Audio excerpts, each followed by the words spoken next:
પુણ્ય વધે ત્યારે ભગવાન જાતે પોતે ફળ આપવા માટે ઘરે આવે. ઈનો આ કિસ્સો છે. બધા ધ્યાન ભટકાવા કરતા આ કિસ્સા પર બધા ધ્યાન દઈને સાંભળજો. બધા ધ્યાન કથા પર આપજો. જો છોકરાઓ હિલચાલ કરે, શું કામ? કારણ કે તો તમને આ કિસ્સાઓ ધ્યાનમાં નહીં આવે. તો બધા ધ્યાન બાબા બાજુ રાખજો. એટલે જ્યારે કથા ચાલે ત્યારે ભલે ધ્યાન આમ તેમ રાખવા કરતા જ્યાં સાક્ષાત બાબા બેસેલા છે અમારું બાજુ પણ ધ્યાન આપવાની જરૂર નથી. જ્યાં ધ્યાન આપવાનું ત્યાં આપજો. તો તમને આ વસ્તુ ખબર પડે.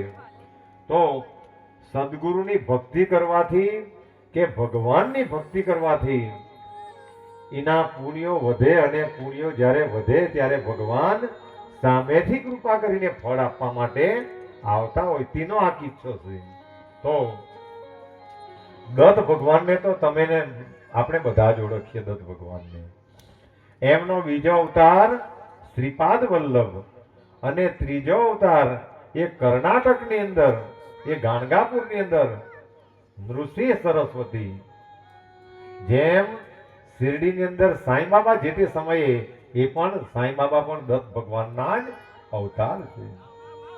તો એ નૃસિંહ સરસ્વતી જે તે સમયે 14મી સદીમાં 14મી અને 15મી સદી વચ્ચે મહાત્મા થઈ ગયેલા.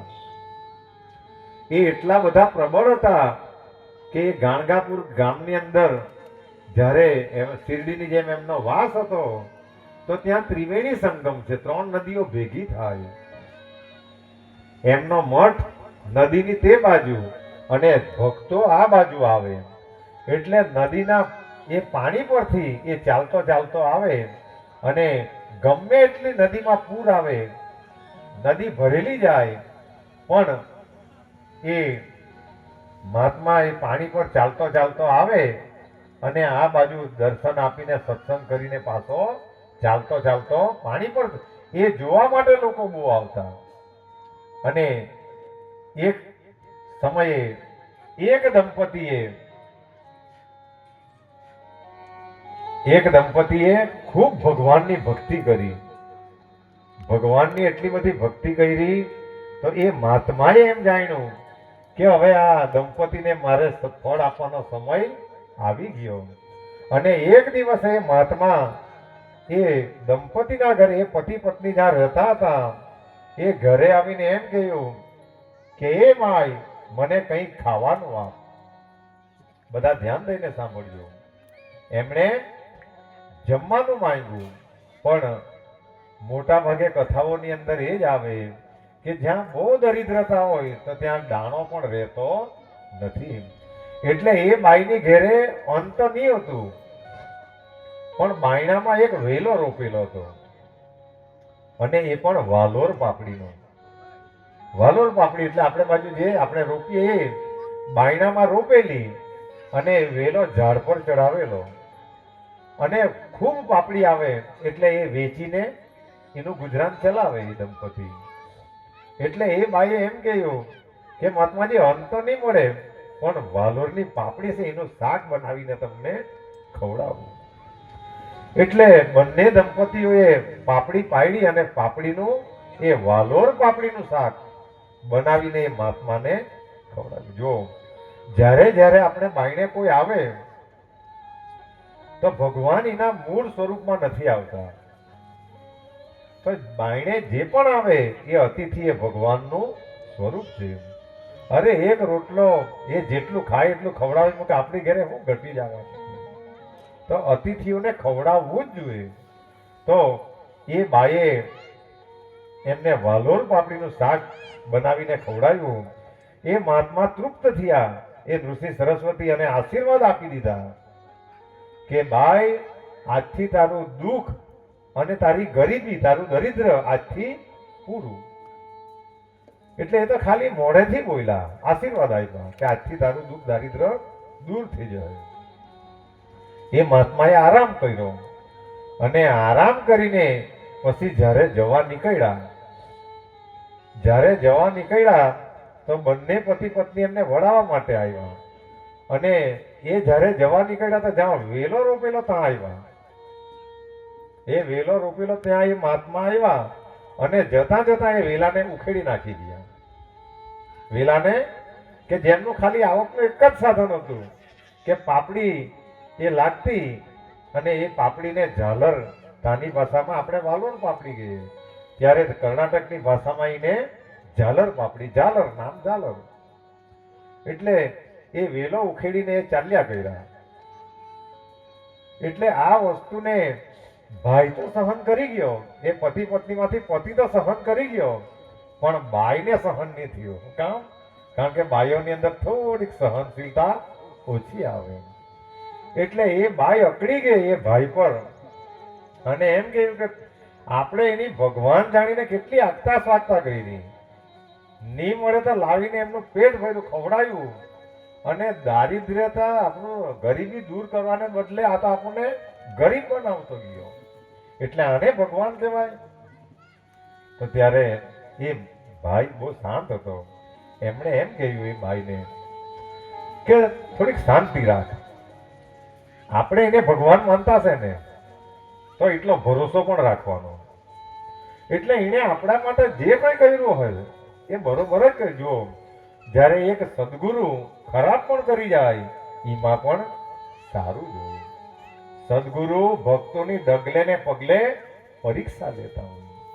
એટલે આ દુનિયાની અંદર સંત, એક સદગુરુ, સંત અને મહંત એ કોઈ પણ ફળ હેલી રીતે આપી દેતા નથી. કારણ કે હેલી રીતે જો આપી દે તો એનું મહત્વ નહીં રહે. એટલે આનો વેલો જ્યારે ઉખેડી નાખ્યો અને આ બાઈએ જાત જાતની વાતો કહેવા લાગી, આને ભગવાન કહેવાય, આપણે એની આગતા સ્વાગતા કરી તો ગરીબીમાં આપણને તો લાખી ગયો. આપણું જે એક આવકનું સાધન હતું એને પણ ઉખેડી નાખ્યો.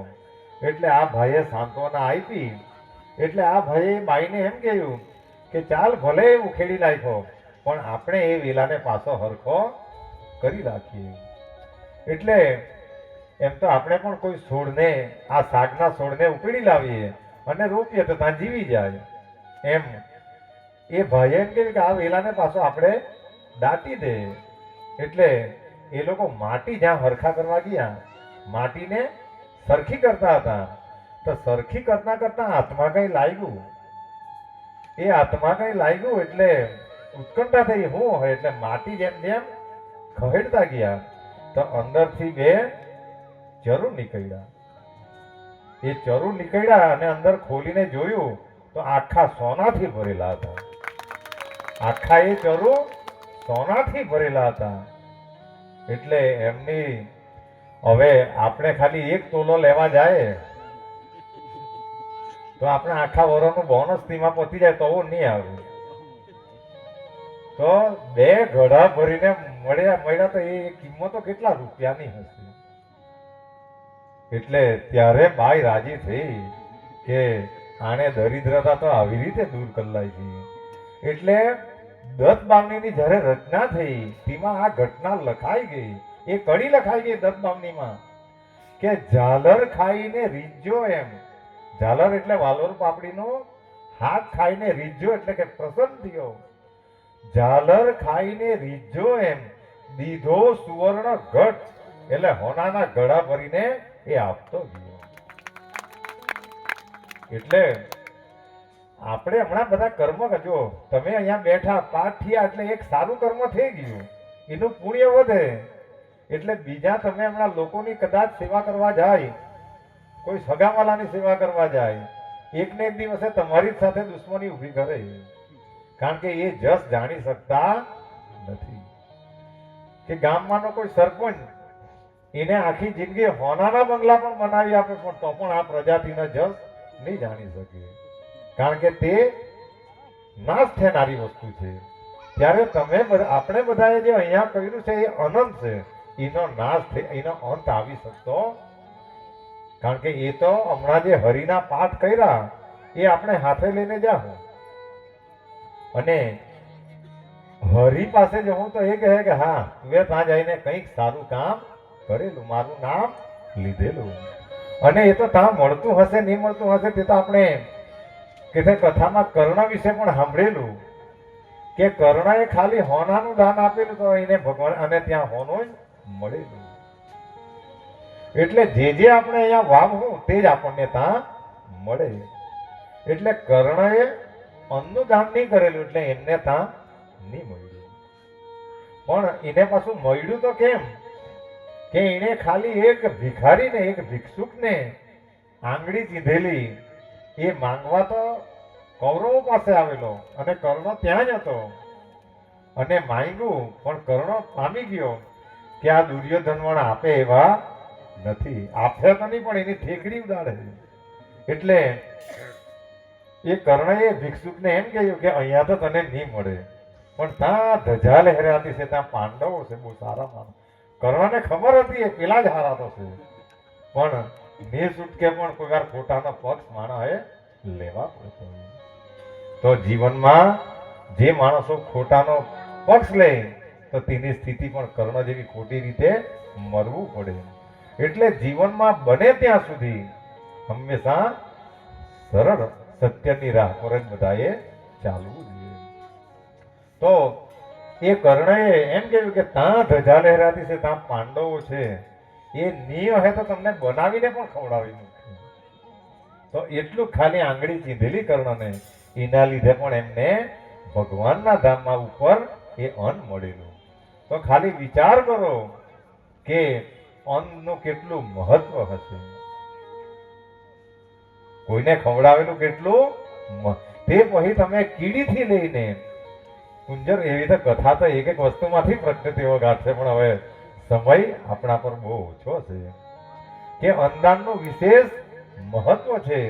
તમે કોઈને એક કીડીને પણ ખવડાવે તો હરી રાજી રહે, કારણ કે આ